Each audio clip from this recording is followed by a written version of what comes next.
ఆయన నీ విషయంలో ఆలోచిస్తున్నాడు, నీ సంగతిని ఆయన పట్టించుకున్నాడు, నిన్ను నిరంతరం ఆయన లక్ష్య పెట్టుచున్నాడు.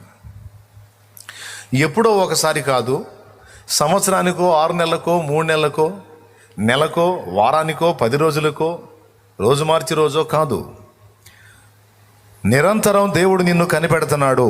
ఆయన నీ పరిస్థితులన్నిటినీ ఎరిగే ఉన్నాడు.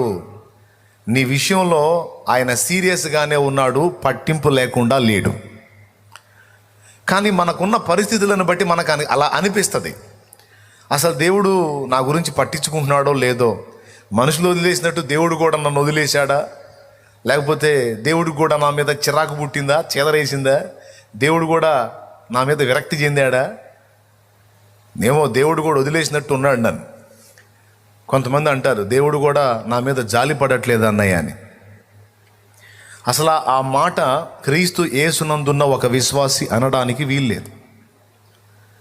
యేసు ప్రభువుని ఎరగని ఒక అన్యజనుడు అన్యజనురాలు ఆ మాట అంటే అందులో అర్థం ఉంది. ఎందుకంటే సత్యం వారికి తెలియదు గనక, వారు అజ్ఞాన దశలో ఉన్నారు గనక ఏది పడితే అది మాట్లాడతారు. క్రీస్తు యేసునందున్న మనం అలా మాట్లాడడానికి వీల్లేదు అంటుంది వాక్యం. ఎందుకంటే ఎప్పుడైతే నీవు సత్యవంతుని తెలుసుకున్నావో, ఆయన రెక్కల నీడకు వచ్చేసావో, ఇప్పుడు దేవునిను ఎరుగుట ద్వారా ఆయన చేత ప్రత్యేకంగా నీవు ఎరుగబడినావు.